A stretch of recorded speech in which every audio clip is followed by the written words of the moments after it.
délivre-nous du mal. Différentes traductions ont été proposées, délivre-nous du mal, délivre-nous du mauvais, délivre-nous du malin, du Satan, Satan, du démon, et encore beaucoup d'autres. Le mot grec ponerou peut être interprété comme un nom neutre ou masculin. Délivre-nous de la chose perverse, ou délivre-nous du sujet pervers. En hébreu, de même qu'en araméen, l'absence de vocalisation ne permet pas de distinguer Racha, l'homme pervers, de Recha, la perversité. La traduction latine libera no hamalo semble avoir influencé beaucoup de traductions dans le sens de délivre-nous du mal.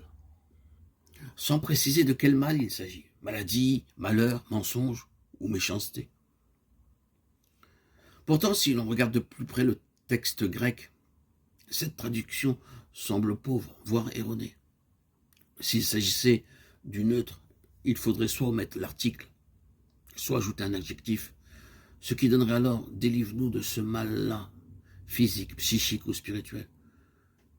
Par ailleurs, si l'on replace le texte dans son contexte hébreu ou araméen, Racha indique l'être pervers, le démon. La présence de l'article distingue nettement Aracha de Recha, la perversité. Ainsi, le Talmud de Babylone parle davantage du pervers, du méchant et du mauvais plutôt que du mal. Il s'agit ici du Talmud Babli, Brachot, 16b. C'est pourquoi la tradition ancienne et aujourd'hui la tradition orthodoxe préfèrent traduire « délivre-nous du mauvais » ou du pervers. Le mot pervers étant le plus précis et le mieux adapté au contexte de la prière de Yeshua. Au commencement de sa prière, il nous tourne vers le Père, source de toute vérité et de tout bien. À la fin, il demande que nous ne soyons pas détournés, pervertis de cette source par le Père du mensonge, origine de toute perversité et de tout mal.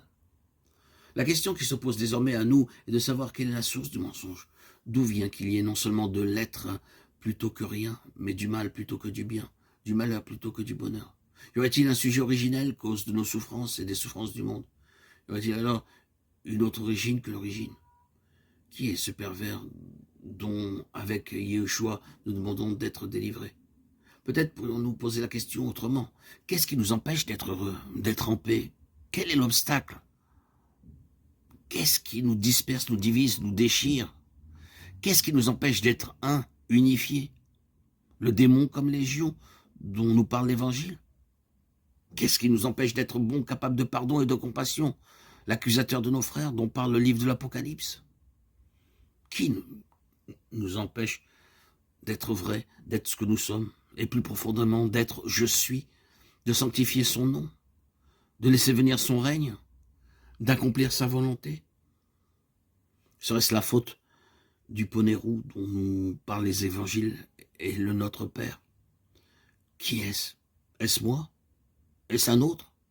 Y aurait-il une origine à ce qui est autre que celui qui est bon?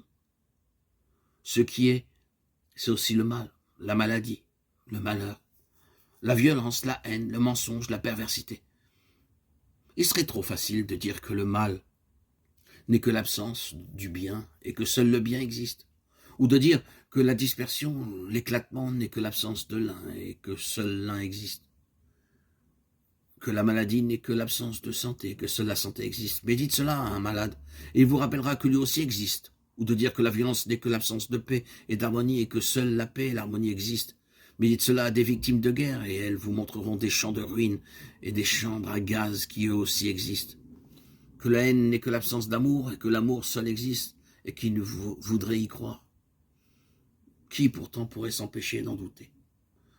Le mensonge n'est que l'absence de la vérité, et la vérité seule existe. N'est-ce pas là le pire des mensonges? Le démon n'est que l'absence de Dieu. Dieu seul existe. Faudrait-il alors croire que le démon est une créature et une expression de Dieu? Le mensonge, une certaine forme de vérité. La haine, conséquence de l'amour. La violence, une condition de paix. La maladie, un effort pour retrouver la santé. La dispersion, le multiple, la richesse de l'un. Le mal, ce qui nous permet de goûter le bien. Rien dans ce monde n'existe sans son contraire. Il ne peut y avoir de jour sans nuit, de petitesse sans grandeur, d'être sans non-être. Le réel est ce qui tient ces deux pôles ensemble. Et c'est dans cette appréhension non parcellaire du réel que certains ont appelé l'éveil, dans cette concidentia positorum que les contraires nous apparaissent comme complémentaires et que nous sommes délivrés de toute affirmation comme de toute négation. C'est-à-dire que nous devenons libres de la vision du monde produite ou reçue par notre cerveau qui fonctionne en binaire, ce qu'on appelait autrefois la conscience dualiste ou le mental. Yeshua demanderait-il que nous soyons délivrés d'un certain mode de fonctionnement du cerveau qui conduit à la vision du monde déchirée et déchirante qui est la nôtre? C'est ce qu'il a appelé par ailleurs la métanoïa ou métamorphosis, le passage, la Pâque au-delà des formes et du mental.